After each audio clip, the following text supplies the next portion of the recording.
Right, guys, welcome back to the channel. Hope you're all doing well. And as you can see, today we have a very special guest with us who was actually on the channel before. Nicholas, how are you today? I'm very well. How are you, my friend? I'm okay, man. I'm okay. It's been a while since we've done that last video. I know it's been some time. I don't have the beard anymore, and I've had a haircut, so Yeah. I look very different. I think you should grow the beard back. It looks good. It did. I do agree. Yeah. Yeah. That's good. That's good to hear. So, as you remember, guys, in our previous video, we spoke about medieval Islamic swords. And during that video, we actually touched on furussiya. Nicholas kindly went over the what furussiya is and the sort of literature that surrounds it, but on a on a surface level. So hopefully today, what we're going to do is actually look deeper into furussiya literature, potentially look at other weapons that were mentioned in furussiya literature and how they were used besides swords. Obviously, we've already covered that, and hopefully we could finish off with some discussion on al-matrak, Yes. which is a form of Algerian or historical Algerian stick fighting. Yeah, it's historical, Yeah. but they still do it in Algeria as well. They still do it. It's a Yes, common practice today. practice. Yeah, very interesting. So to start off with, I know you've mentioned it a lot on your channel, Nicholas. By the way, guys, if you haven't seen Nicholas's channel yet, please don't go and do so. I'll leave the link in the description below. He covers a wide range of topics, so his content is really, really good. On your channel, Nicholas, and on my channel as well, we've been talking about furussiya quite a bit. But if we want to sort of start from the beginning and define furussiya in a more of a general sense for anyone to understand, how would you define it? So I'd actually, for people who are going to watch this, I'd actually recommend watching the video from the Golden Middle Age, so yours, because yours is very coherent and it also provides a good framework. So for people watching, I'd highly recommend the video on your YouTube channel.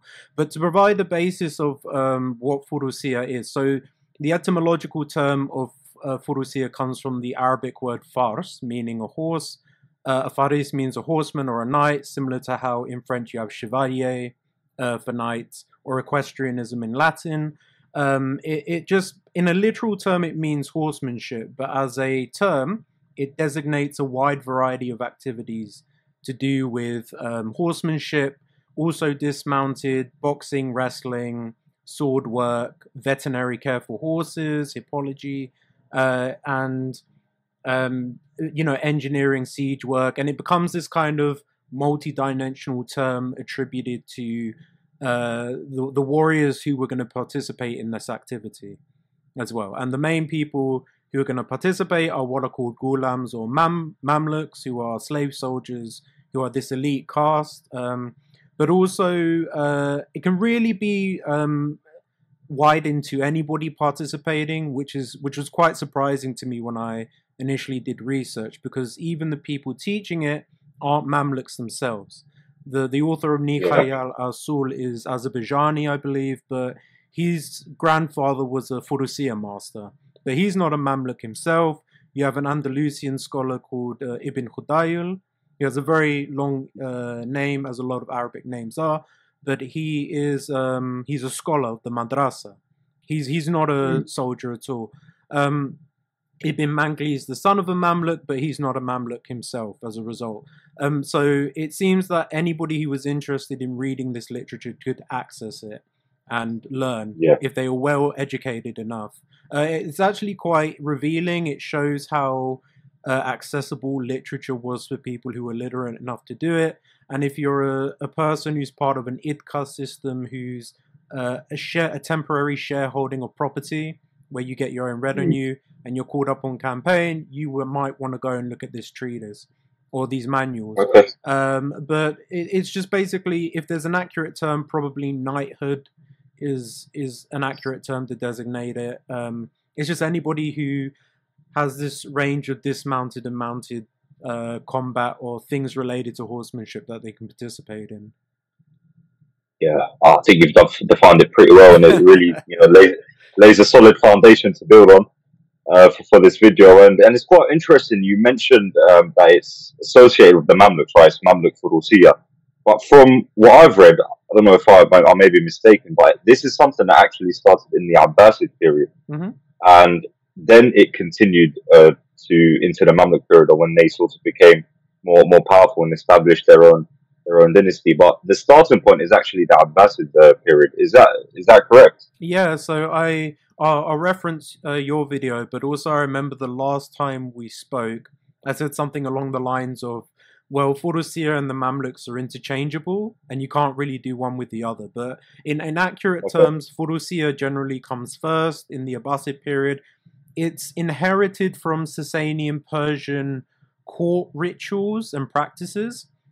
So before Yes. the Rashtun Caliphate, and with the four rightly guided caliphs, and then before the Umayyads, you had a Persian empire called the Sassanids, and they had very renowned cavalry, especially from the region of Khorasan, which is in northern Iran, and as kind of courtly practices or for the aristocracy, they would engage in a variety of exercises or warlike games in order to gear up their elite cavalry, which are similar to the Mamluks. They're very heavily armored cavalry from head to toe, very protected, using a wide variety of weapons.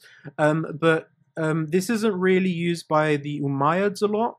They have heavy Khurasani cavalry, but it's only until the Abbasids where we see furussiya begin to take hold. And it's a mixture of those practices, but also, I don't know if the Arabic's correct, but futawa or futwa, which is Mm. a pre-Islamic code of conduct that kind of is inherited through the ages, and that's this kind of Islamic ethical and moral code. So that gets inherited, and it kind of culminates in what's called furussiya. And we have indications that even before the Mamluks, people were practicing furussiya. So Al-Qutali, who's Ibn Akhi Hizam, the father of furussiya literature, recommends that in one. It's actually funny because it's a hadith that's attributed often to the Prophet Muhammad.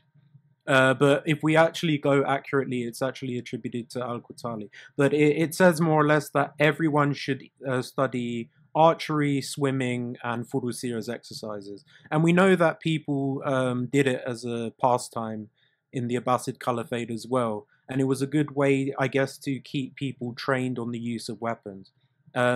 But before the Mamluks, we have something called noble furussiya, which comes from these Persian practices that kind of gets transmitted down and institutionalized under the Abbasid Caliphate. Yeah, absolutely. I think it's known as furussiya al-nabila in Arabic, and then Mm-hmm. there's also another aspect which is furussiya al-harbiya, which was more focused on furussiya in actual war, whereas the other one was more related to, let's say, I don't know, arts or court culture, if I'm not mistaken. Yep. And seeing as it did start off obviously in the Abbasid period, and Ibn Akhi Hizam was the one who, let's say, kicked it off with his treatise. Is there much information about what he wrote, or what his treatise was called and what it included?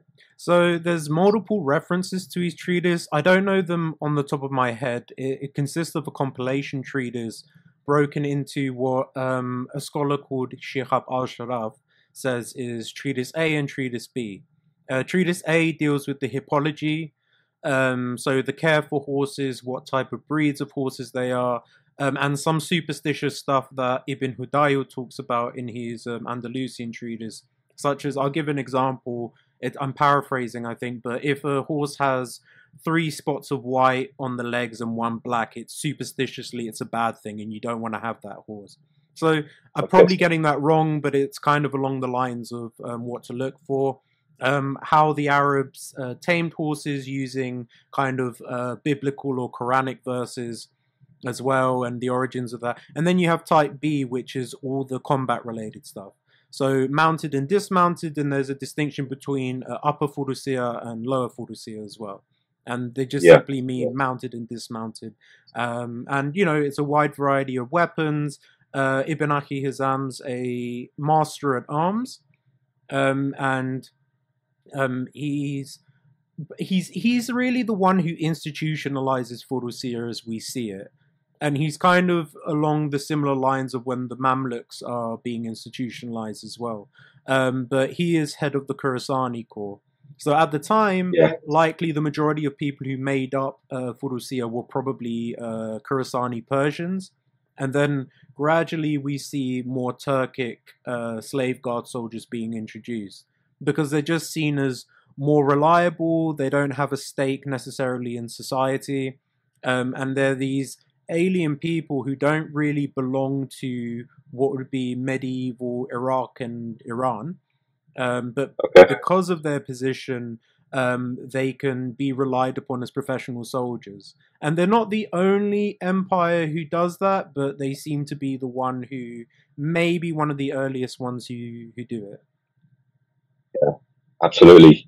So, so in this case, we have Ibn Akhi Hizam. Mm-hmm. He kicks it off and, as you said, institutionalizes furussiya as a art, as a school, or whatever you want to call it. And then what happens after? So, does his treatise is it taken and then adapted into many other formal treatises, or do you have other scholars that come into the mix and start producing their own furussiya literature and their own opinions on how to fight, how to ride, how to use different weapons, and so on and so forth? So Ibn Aki is, I mean, there's a reason why I tend to call him the father of furussiya literature, because everything he does is a foundation for other people who either reference his work or they Yeah, paraphrase it in some way. And it's actually quite interesting because the number of furussiya is like plus 40. So there's a very large number of them. yeah, And if you see in some of these, for example, Ibn Manglu, who's the son of Mamluk, I think he's in the 1300s, his recommendation for people reading Ibn Aki Hizam is paramount. And he says whether you're a Halka, who's a cavalry non-Mamluk cavalry, or a Mamluk yourself, you need to read Ibn Aki Hizam. Now, there's because furussiya is such a wide encompassing term, there are some outliers as well. And Ibn Mangli is a key example. He has a hunting treatise, which I think gets translated and is used by German emperors for hunting game with falcons. So it's not only Ibn Aki Hizam, but it tends to constitute a majority. There are other exceptions, such as Ar-Tarsusi. He talks about siege warfare. He writes a treatise to Saladin.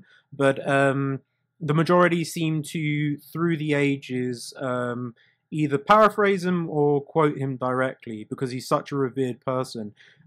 He's so revered, in fact, that the structures are eerily similar. There's only one other person in furussiya literature that is quoted as much in some treatises, and that's Al-Kindi.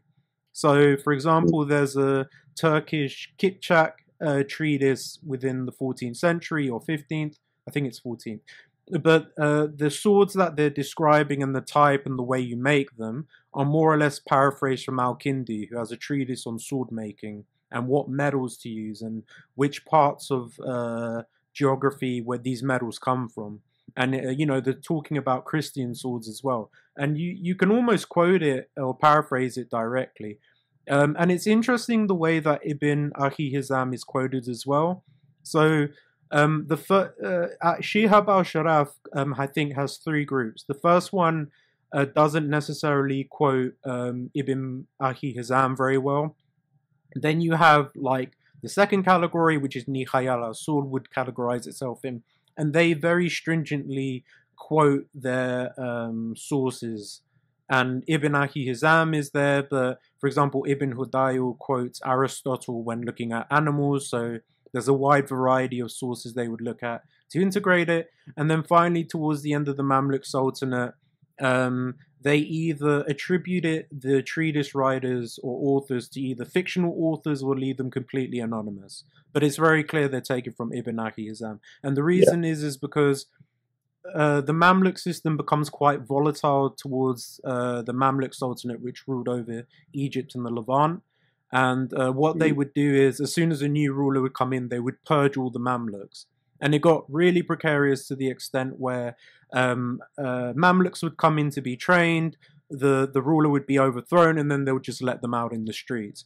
And because of that, you're having to copy a large amount of treatises that may or may not be used, and some of them are done in Kipchak Turkish rather than Arabic because they need to be taught, which shows you how kind of the system had degraded by then. So you might have Mamluks not learning Arabic at all. But it's just quite interesting to see that they're obviously quoted from Ibn Akhi Hizam, but it's like the people writing it are leaving like fictitious names. They're like, we don't want to put our own credit on this, or they might just leave it anonymous entirely. So the way that it's quoted from Ibn Akhi Hizam or source varies from time to time. And I think the Okay. last treatise we get is a Omani or Yemeni treatise in like the 1500s or 1600s, and then there is no literature afterwards. So I mean, you're talking about the Abbasids are in the 800s, so Yes. this is an 800-year period where this literature or the lineage at least is surviving, and it's so powerful, in fact, that as a lineage that the Ottoman arms master Nasuhi Matrakcha, he Mm. the myself and Hamilton Parker Cook, who has a PhD in Islamic civilization studies, he was very kind of giving me a translation to this. And having looked at the Mamluk treatises like Jami al-Funun, the stuff is more or less very similar. And it's him almost trying to legitimize his lineage by linking it back to Ibn Akhi Hizam.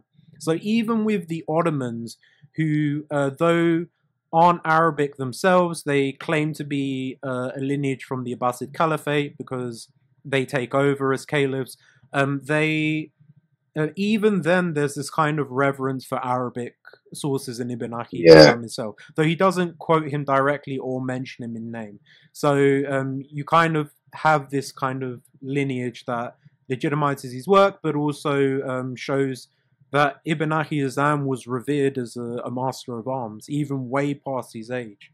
And Yeah. the lineage of the Abbasid Caliphate was highly revered. It's the way Europe looks at the Roman Empire, and it's actually Mm. interesting. Parallels can be drawn between both, which are very similar. But yeah, I mean, in terms of an outline for Ibn Akhi Hizam, that's kind of the gist of it.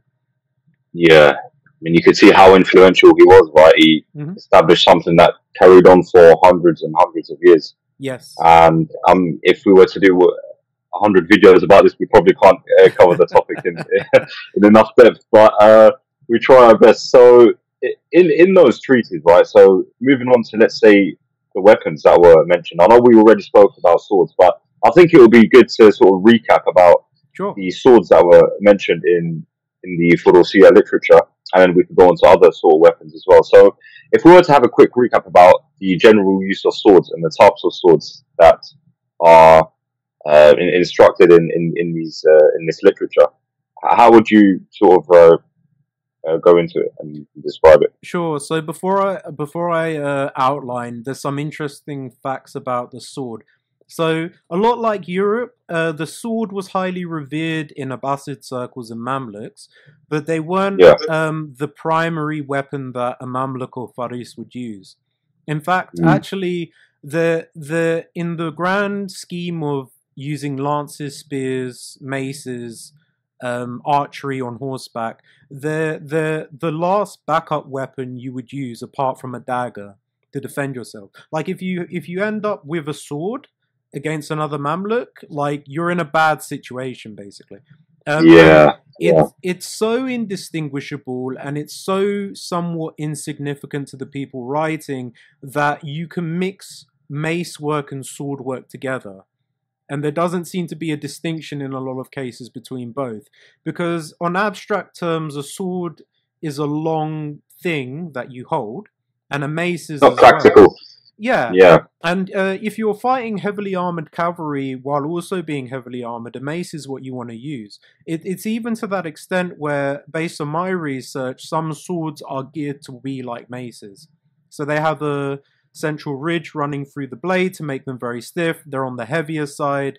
And similarly to maces in the Abbasid period, your ultimate objective is to end the combat in one or two blows and then move on and go to the next person. But I just think it's a very kind of interesting divergent note just to situate it, because a lot of people romanticize swords. Like Europe has its own sword culture, Japan has its own sword culture with the katana, but even in these situations, the sword isn't the one you would want to rely on. Now, Yeah. Arabic texts talk about the sword being a companion, being there through thick and thin, similarly to like how the slave guards were interpreted, because they were seen as companions, non-familial relationships that would get mormitted and they would owe their soul loyalty. A sword would be seen in a similar way. But anyway, to Ibn Ahiyazam, when he talks about swords, categorizes three swords: a straight double-edged sword, a single-edged Hmm. sword, and then an edge-and-a-half sword, which he calls the Royal Persian. And it's Hmm. basically a sword that's a single-edged, and it has what's called a yalman. A yalman is a widened tip or widened upper part that the edge might be on the back might also be sharpened. It's a very useful sword because it means that you can use less metal in the sword by not having to widen the whole body of the sword. It means you can still use the back edge in some cases. The curve is very good for dealing cuts, though Yeah. earlier types tend to have very shallow curves. And it puts momentum to the cut. You can somewhat thrust with it as well if it's not too curved. But these are kind of the basis that Ibn Akhi talks about when he refers to swords, and it seems to be a good basis for talking about how swords are kind of interpreted from then on, because every single sword seems to be either a straight double-edged sword, a single-edged sword, or a sword of a Yalman. Yeah. Mm. Okay.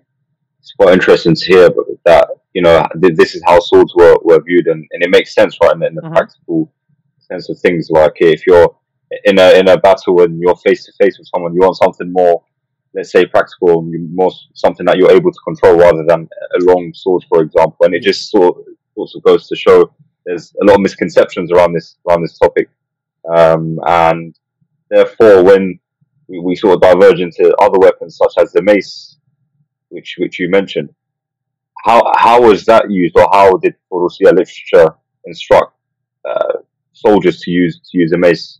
From our understanding, and so when we get, it's actually interesting when we get to the Ottoman period. The mace section is very short from Matrakcha's treatise. It's not Okay. even worth going on about because it's very descriptive and very poetic. But there seems to be an understanding that it's used in tandem with the sword as well.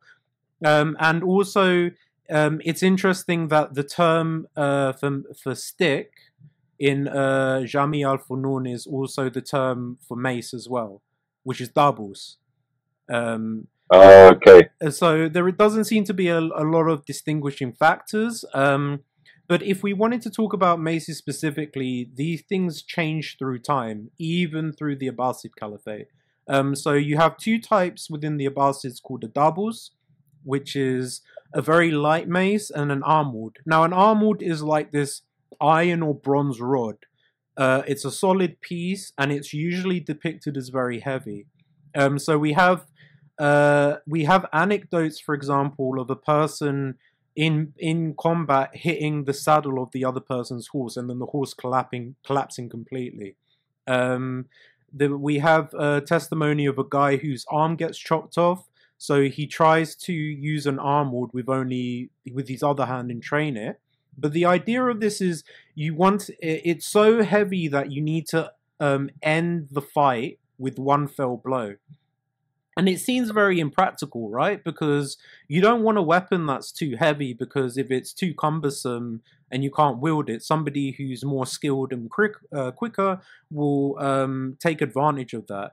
But when you're wearing a full set of scale armor which is all iron or bronze or something, it's not necessarily going to matter, and you need something that's going to be hard hitting. Like, for example, modern tanks. Modern tanks are giant slabs of metal with an engine and a giant gun.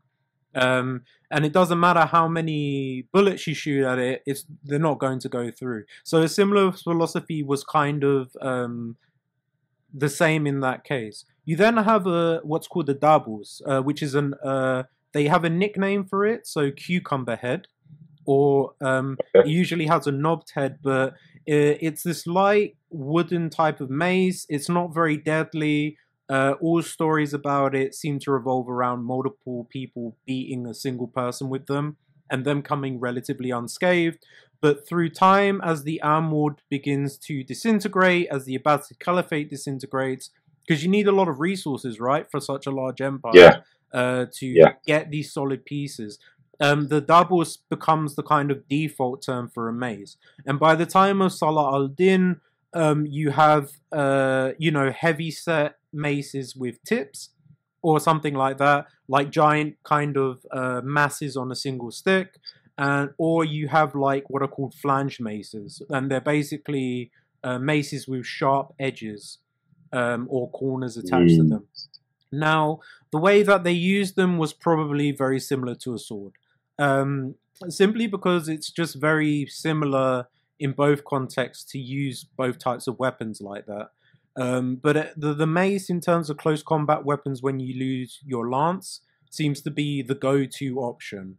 And no other handheld weapon seems to compare, with the exception of the spear. But this is in this situation where you don't have a spear.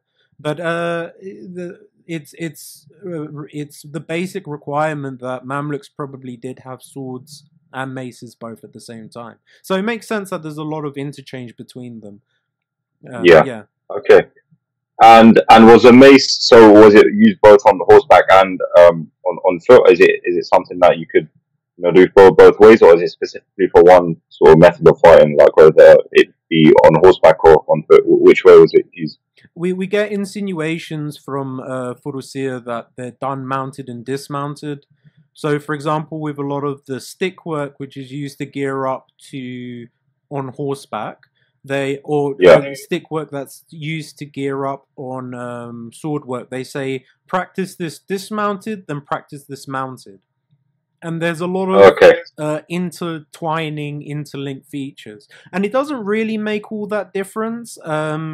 In various contexts, whether you're mounted or dismounted, you just have to supplement being static on horseback and not moving your lower body to being able to move from side to side on using your foot, traverse stepping, shuffle stepping. But even then, your upper body can shift from side to side very easily.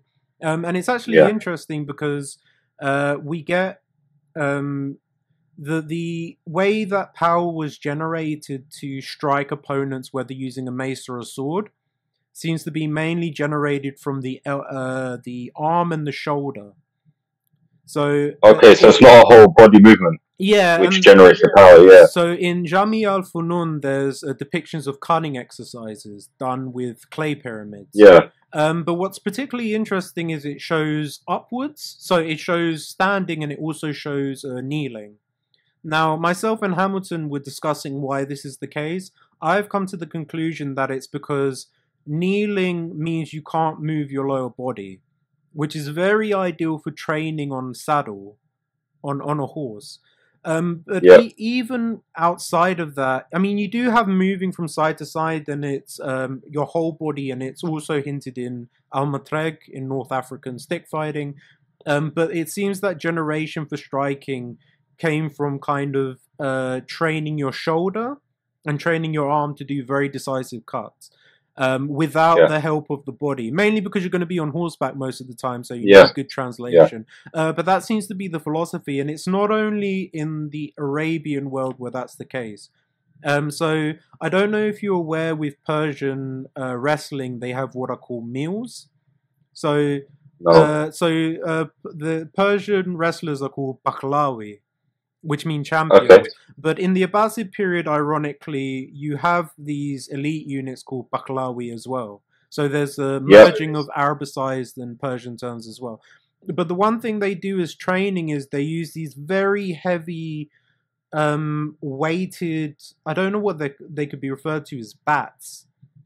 And they do exercises where they're moving it's really thick and very large, and they do exercises where they move it around the shoulder like this, with two usually, and they do also tricks where they throw it up in the air and catch it. It's quite entertaining if you get a chance to look at it. But even then, and it interlinks with wrestling as well, because that's what it's geared towards, training wrestling. But the whole point of it is used in a similar context. You know, why use proper body mechanics to an extent where you can brute force your way and just lift someone up?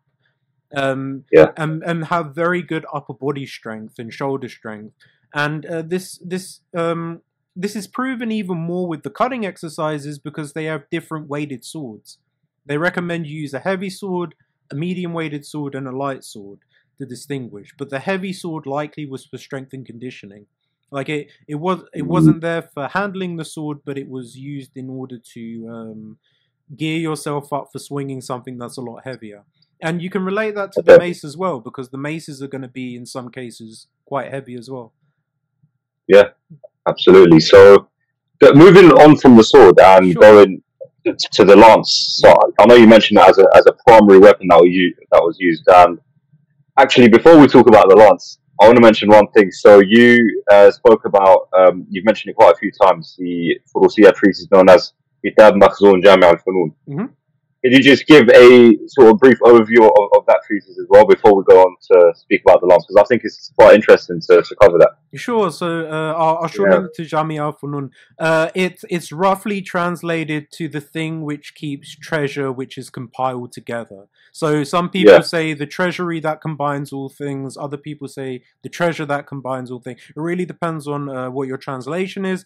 It's written in 1470 to 71, based on the Khalifat of the treatise or the dating. I think that's how it translates to. And it's written by a kind of a name. We're not really sure who this person is. I have a theory he's probably a fictitious name, which is why we Yeah. don't have a lot of info to go on. It's a simplified treatise from Ibn Akhi Hizam's work, and the simple Mm. reason is because they need to churn out these treatises as simply as possible to teach people as quickly as possible as well. Now, that's bad for the Mamluks because they're not as elite as they used to be, but it's amazing for us because it goes into simple drills. It shows you how to hold a sword or a mace or whatever. It shows you basic exercises to maneuver with your colleagues. If you're going Mm. to wave the sword around and you need to draw your bow and fire it, or loose it at an enemy in formation, it does wonders to tell us that. So in terms of that, it's like a handyman's guide to Mamluk warfare, basically. Yeah. Yeah. Yeah, And something that's quite useful to mention as well. By the way, this is a treaty that's publicly available. it is. Yes. So if anyone wants to go and read, or if you can read Arabic, you could go check it out. If not, you could even look at the illustrations. And I'm sure I think I came across a website or a group of people that try to translate some of the pages of it. So hopefully, what I'll do is I'll leave that in the link. I'll leave the link to that in the description below. And at the front of the treatise, it's there's a name that's mentioned, and it's Miqdad ibn al-Aswad. Now, this is a very well-known companion of the Holy Prophet, Mm-hmm. peace be upon him. And do you think that this treatise could be in some way connected to this specific companion, maybe or based on his fighting style, or is it someone that's completely separate of the same name, but not the actual individual, the companion Sure. of the Prophet Muhammad? It's very difficult with these treatises. These treatises are somewhat religious in nature as well, because the Islamic world at the Yeah, time, and even exactly. today to an extent, Islam is an all-encompassing religion in terms of lifestyle. It advises on literally everything. You can find a Yeah, hadith for anything you want. I was going through a YouTube comments section and somebody was asking about, I think, finding a companion and waiting until marriage.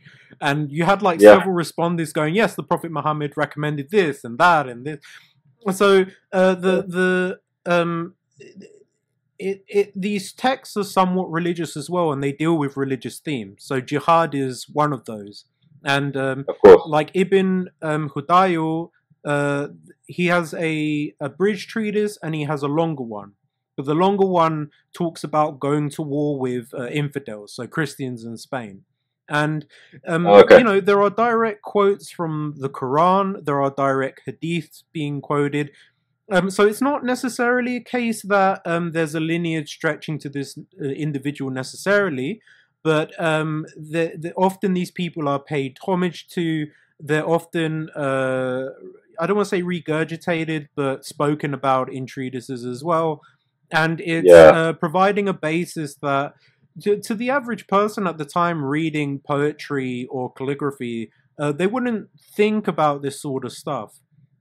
And it's sort of like, every person in North Africa or Arabia claims some sort of lineage to some Arabic tribe.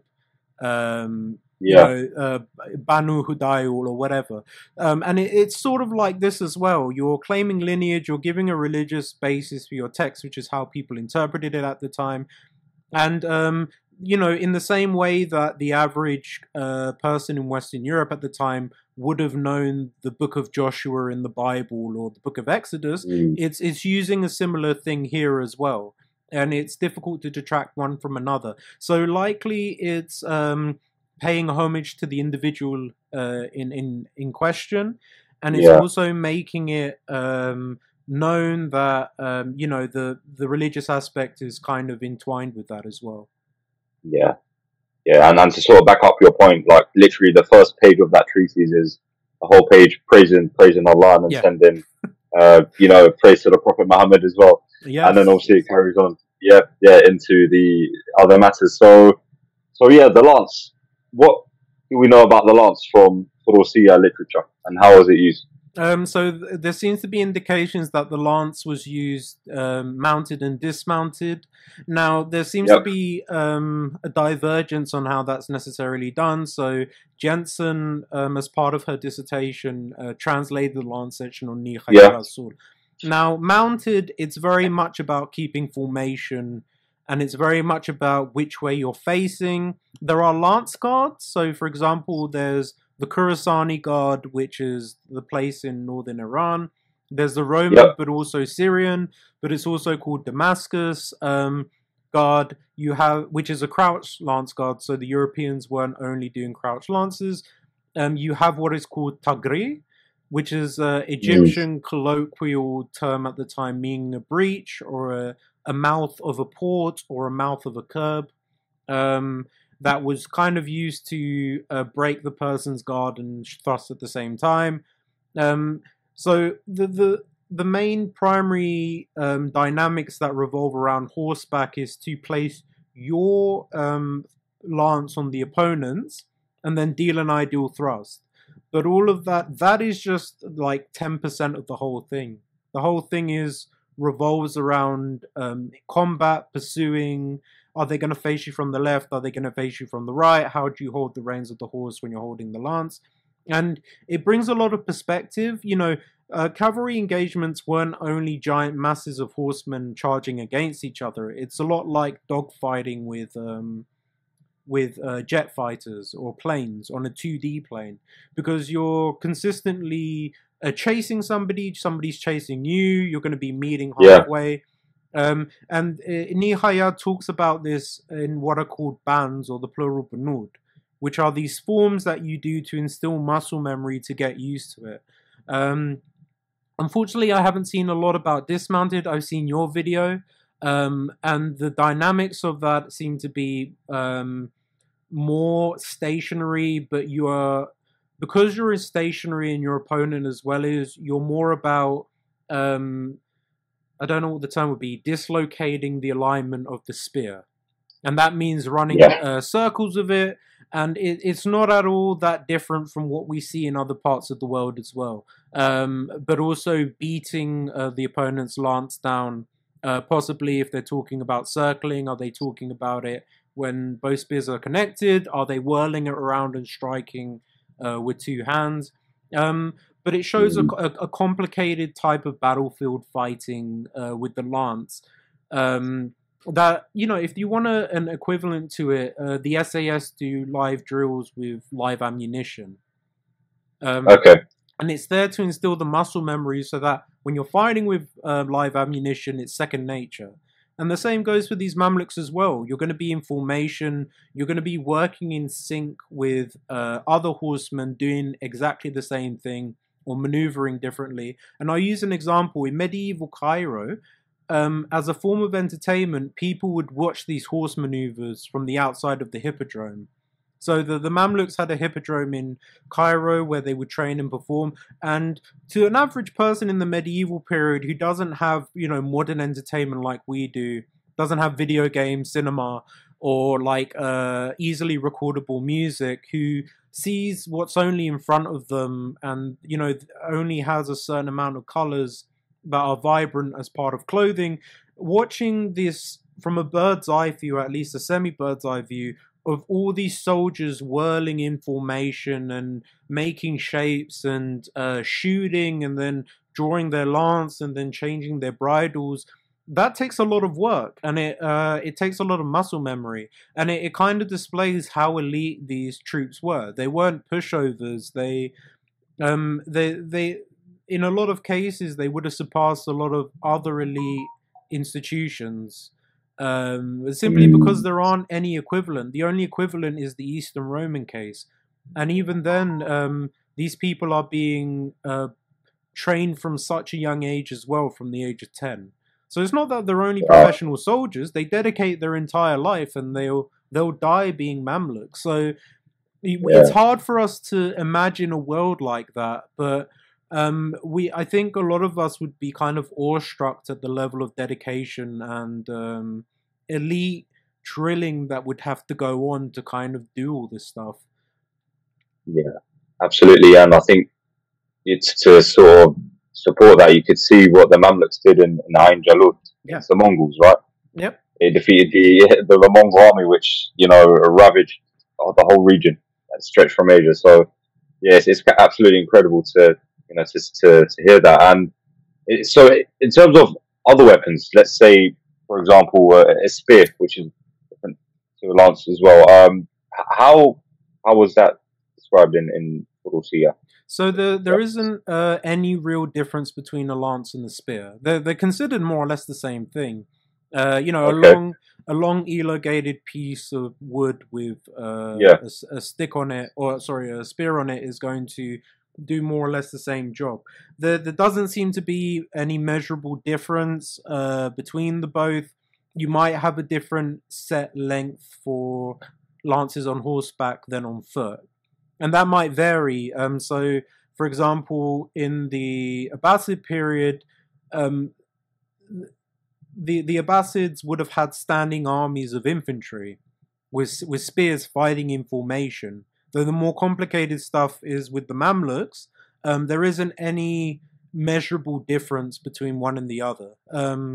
So it seems to be the same dismounted, and it seems to be the same mounted as well. Now, granted, the ways of fighting may have differed between both because you have different emphases, but there's nothing to kind of suggest that they were that different altogether. Yeah. Okay. Interesting. And moving on to, let's say, stick fighting. Now, that's something I actually covered in my previous video with Alexander Gent, who's subject matter expert on this. By the way, guys, if you haven't checked out the video, do make sure you give it a watch. Very insightful. So, there's a lot of illustrations of Mamluks training with sticks. And can we sort of expand on that and then go into Al-Matrag as well, and if there's any potential links between those two?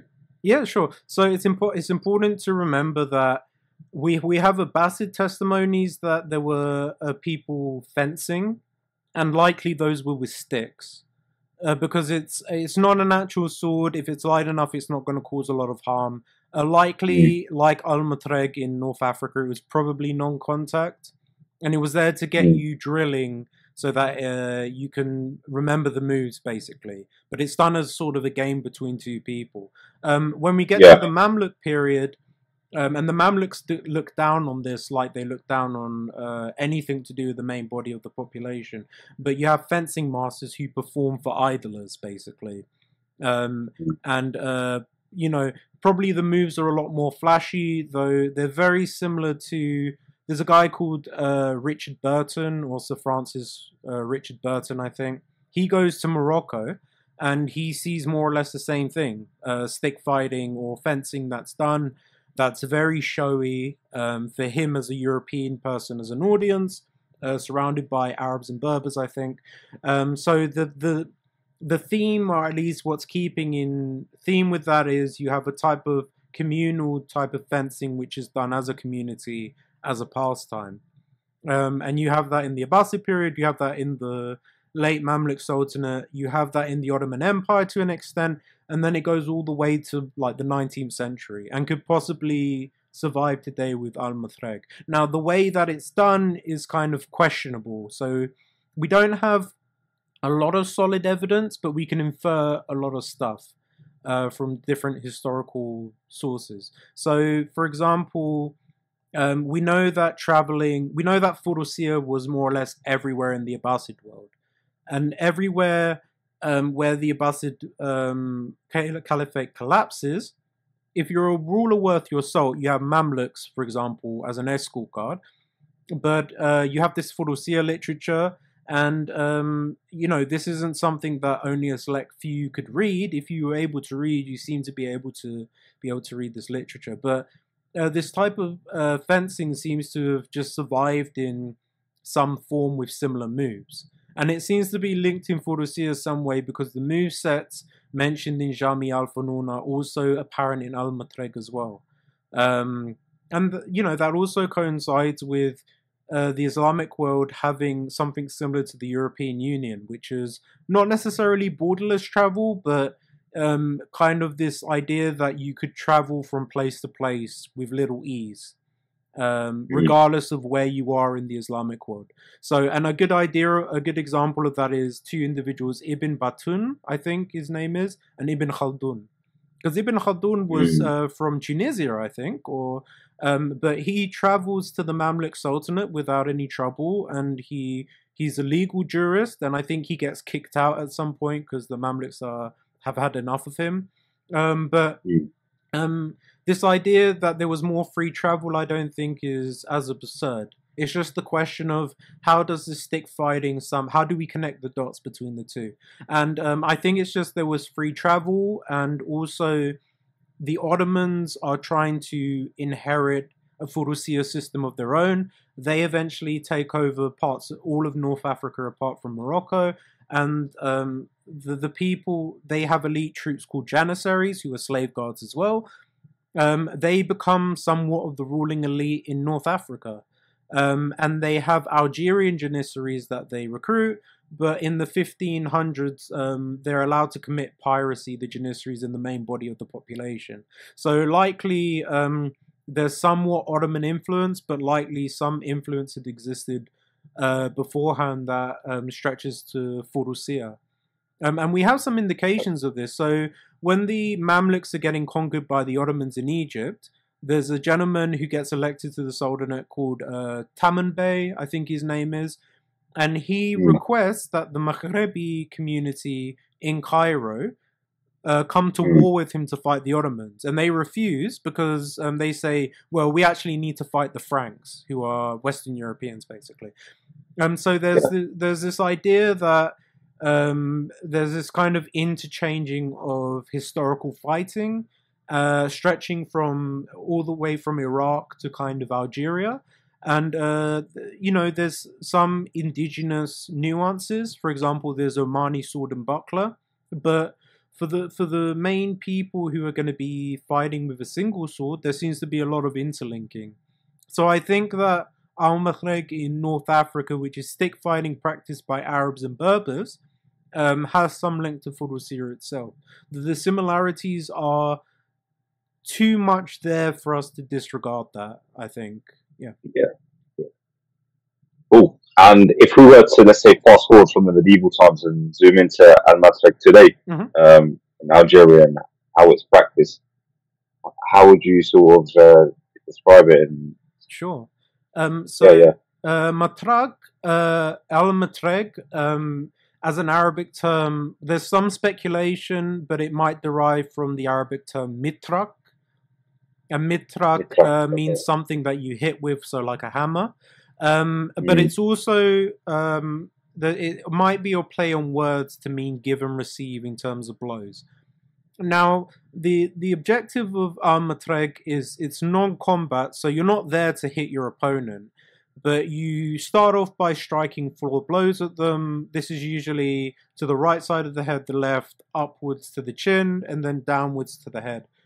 And then the other person will do the same. It's usually done communally, it's done as a pastime, and it's usually done by, it doesn't really matter what the demographic is. So probably a while back, women probably didn't participate, but now the younger generation of women are now participating. And also a lot of young people participate, middle-aged men, older men, and it might be to do with the fact that there's a lot of free time and unemployment is quite high in Algeria compared to elsewhere, which gives them a lot of time to do this. But you get people teaching, you can watch YouTube videos yourself on people actually teaching how to do this or do the basic moves. Now, on the engagement, the idea is that one person will initiate by doing more than 4 blows. And you can get a lot of flourishes where this goes on for some time. And then it's up to the other person to do it. And as things get more intense, the ultimate objective is for one person to fool the other by creating an opening. Almost like saying, aha, I could have got you there. And then the engagement breaks and then you reset. But what's particularly interesting about it is you can stick a sword in either person's hands and it would work exactly the same way. Now there are some there's some caveats to that. So a stick has no edges. It's a round object. So you can hit with whatever side, whereas a sword has a back edge or a front edge that's sharp or just the front edge. But with the exception of that, you can modify it and you get this activity. And there's a lot of things which are related to the sword. So for example, if you want to wind up for a strike, you invert the wrist. So if I'm going to strike from the left, I invert, rather than doing this, I invert like that. And the idea is, there's several theories I have as to why that's the case. The first one is it aligns your wrist for a cut very well. So your mind's making a calculation saying, if I align it like this, I can go for a cut.